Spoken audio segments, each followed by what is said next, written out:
Hey everyone, Bigelow Reviews here. I am Brent Bigelow, and I have a new review for you, and that is Kendrick Lamar's Mr. Morale and the Big Steppers. Damn, it's been a while.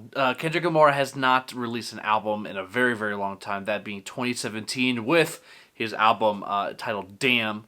That album did really well. It's a really super popular album. Everybody knows about it. Commercial, a lot of hits off of that record, but it wasn't necessarily critically acclaimed. It wasn't one of his best projects, and a lot of people were really excited for what was going to come next, but nobody knew that was going to take forever until the next project was going to come out, that being this project right here. But like I was saying, how comparing Damn to the rest of Kendrick's discography, that being Good Kid, Mad City, had a typical theme, as we're used to when it comes to Kendrick albums. And along with To Pimp a Butterfly, which is one of my favorite Kendrick Lamar albums, especially the Untitled Unmastered version. All of the leftover cuts didn't quite make the album. But when it comes to the whole jazz sound of Kendrick Lamar, when it comes to rapping, it's actually some of my favorite work. But when it comes to Mr. Morale and the Big Steppers, this project all the way through has kind of a jazz piano influence throughout both sides of the album, with there being a disc 1 and a disc 2. Obviously, this review is my interpretation, my opinions, as you guys all would, I hope you would understand. But going into the very beginning of this album, Kendrick Lamar definitely sets the tone of how very serious and how personal this whole album is going to be. Discussing about how he's how he grieves differently in the very first track. Then even on the next song here, N95, which is an absolute banger production-wise, one of the more hyped up, high energy tracks on this album. The rest of it's kind of a low-key, sit down, drink a coffee and listen to it type album. This one definitely has an attitude and a spunk to it. But when it comes to the lyrics on the song, Kendrick is talking about and referencing, basically straight up from the title, just masks. Masks in general, from COVID, N95, and all that crazy stuff, and just even life as itself. No one cared who I was till I put on the mask. Discussing how everyone's wearing masks and how we all should take them off to actually show who the real person is underneath. And then he even makes reference to it. You have, saying everybody has all these things covering them up and making them who they are, but deep down, and I quote, "You're ugly as fuck."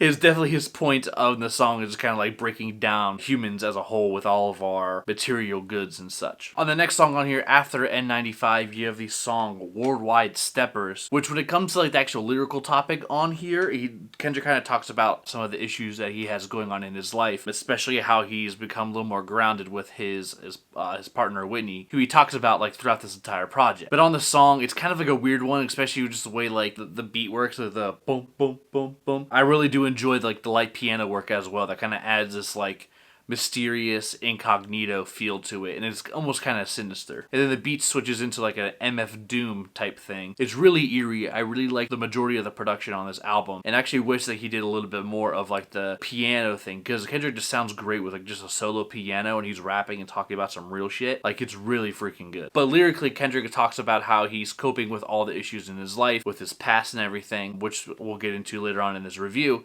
But Kendrick talks about how he's the 2 times he's had sex with an African American lady, and then with a white woman. And then he talks about when he's having sex with the white lady, he felt in a sense he was getting revenge for the Black and African American community in a weird way, with the whole interracial touch and go type thing that happens in America, that's been happening in our history and all that. If you're not comfortable watching or listening to this review, I could totally understand. There's some pretty serious and very much some grown-up talk happening in this review. So if you don't feel comfortable with, you do your thing, but I have other reviews. Watch those as well. Some of the themes on this album, they do get really serious. This is definitely one of Kendrick's most serious and very personal and deep down, honest portrayals of Kendrick Lamar that we've heard or seen from in any of his albums. And as a fan of Kendrick, I welcome it, because he's always been kind of almost a recluse. You really don't know much about what he's doing. So it's nice to hear those type of things coming from him. And even with the song Worldwide Steppers,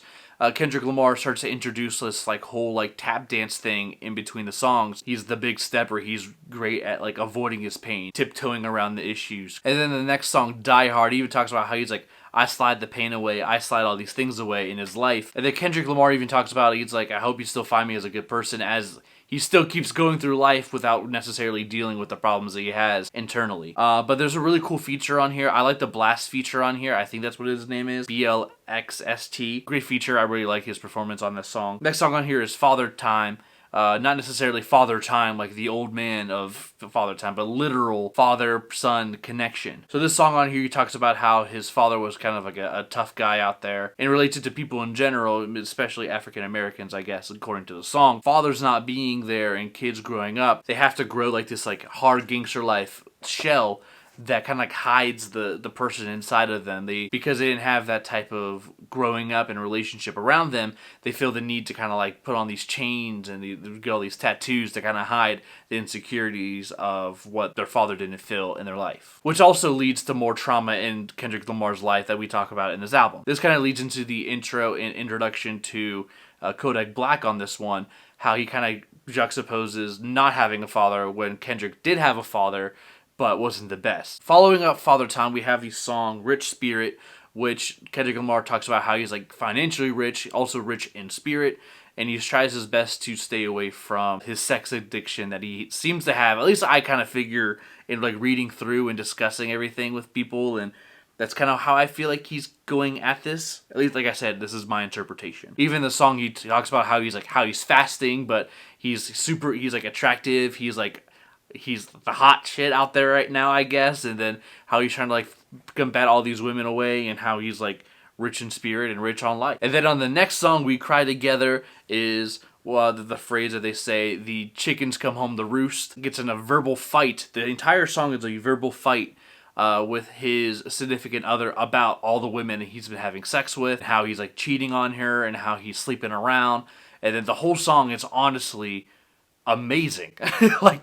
This song is super great. It's one of my favorites. Honestly, the first half of the first CD, I'm not really too crazy about. There's some good songs here and there, but this track is the one that really got my attention. Taylor Page, her feature on here, and just her ability to have like an argument with Kendrick Lamar on this song is just intense. The whole song is intense. Like, I felt like I shouldn't have been listening to it. Like, it was super personal, and I shouldn't be enjoying listening to something like this. Like, it felt so real. And how the two of them are pinning like men's issue with women and then women's issue with men, and how they're discussing those things, and then they end up having sex and making up with it, with all their issues and putting all the stuff aside.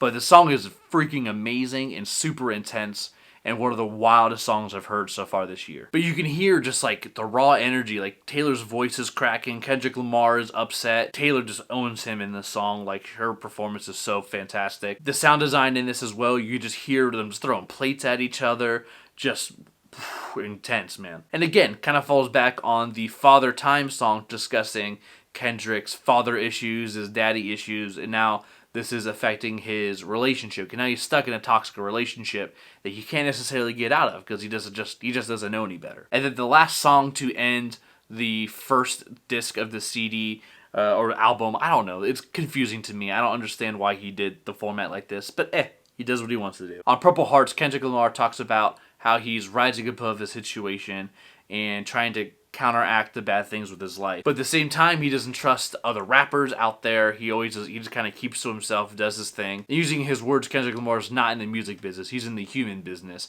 He makes music for the people and to enlighten them.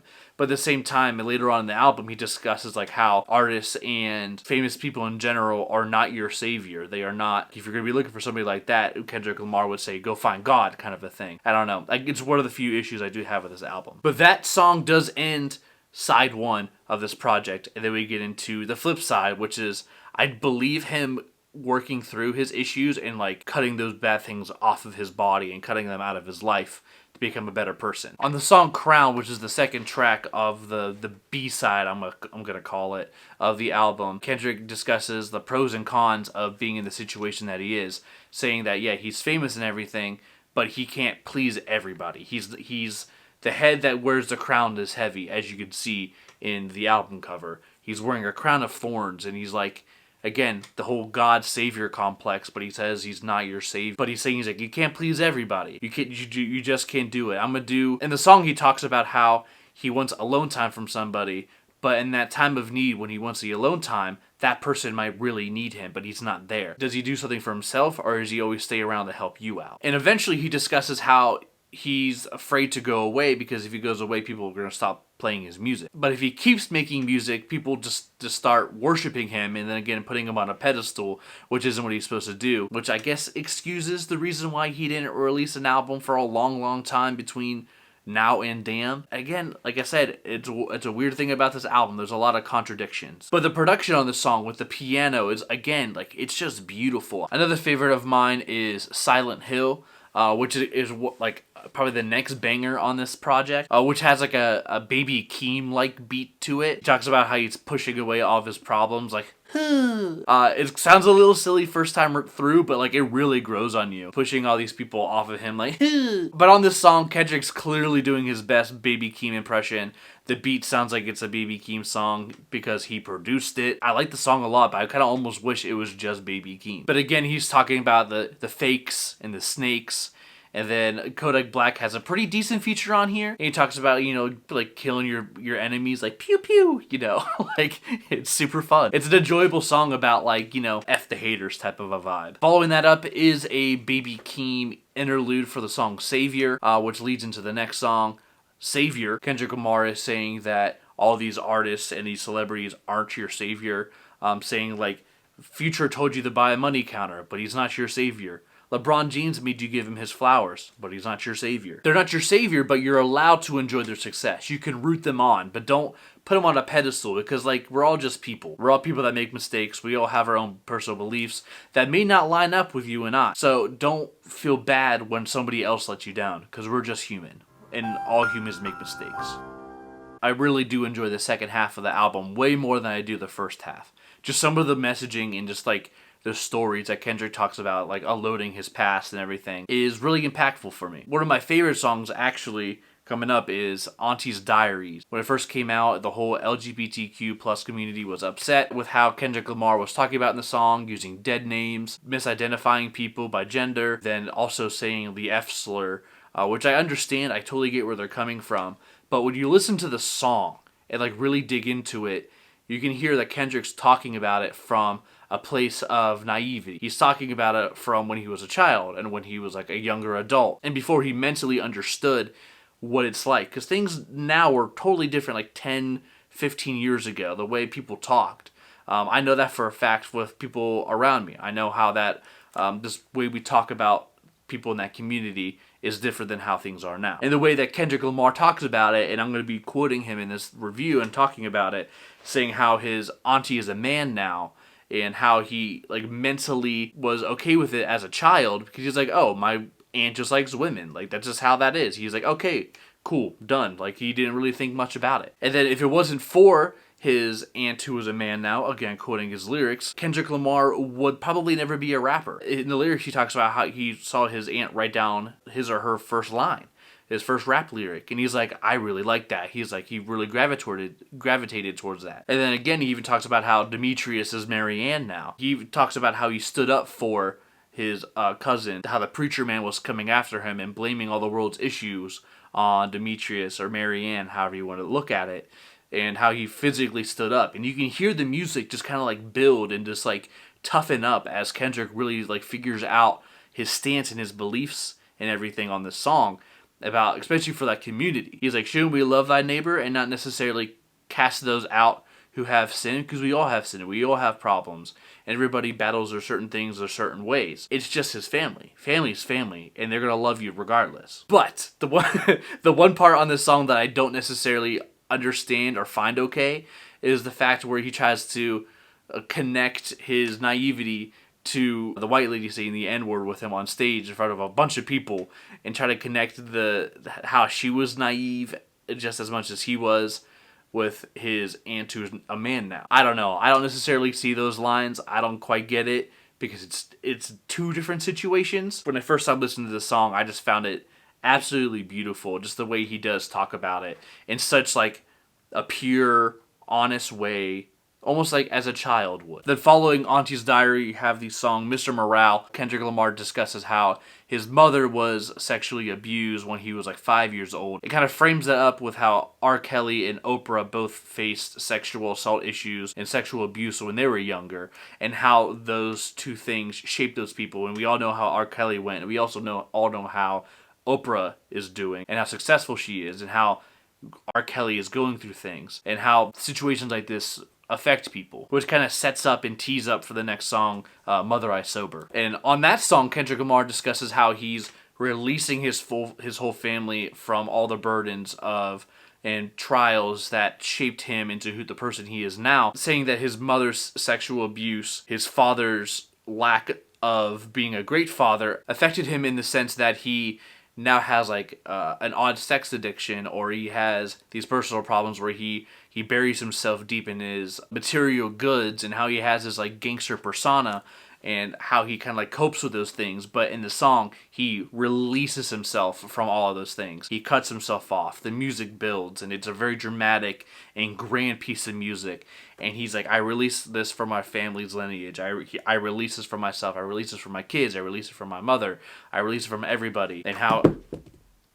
That was my phone. And then how he just discusses all these things. At the very end of the album, the song Mirror, Kendrick Lamar talks about how he's always going to pick himself, always going to pick his family, and he's always going to do the right thing that's best for him. Because at the end of the day, you should always be thinking about yourself and those around you, which is an amazing and very important message to teach and tell other people. But when thinking about this album as a whole, yeah, it's a really deep and really complex Kendrick Lamar album. I think definitely more complex than To Pimp a Butterfly or Section 80 or any of his albums that are fantastic and one of the greatest rap albums of all time, because he has an amazing discography. But this isn't an album for everybody. This is a very heady album. There's a lot of serious and really complicated things happening in here. It's just not just some any other song or any other album.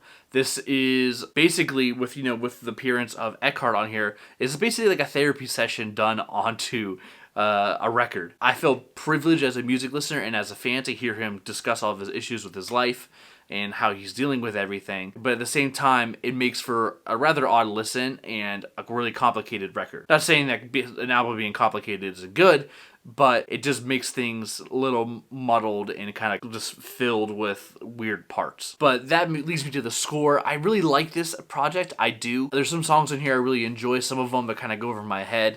Production-wise, some of them are great. Some of them are fantastic. And some I'm just not. They're kind of odd and just weird choices. But for Mr. Morale and the Big Steppers, I feel like an 84. But what do you think? Put your scores down in the comment section below. Make sure you like, subscribe to the channel. Follow me on Twitter at Bigelow Reviews. If this is your first video, thank you for watching. I really appreciate it. Please check out some of my other videos, and I will see you guys in the next one. Biggie out.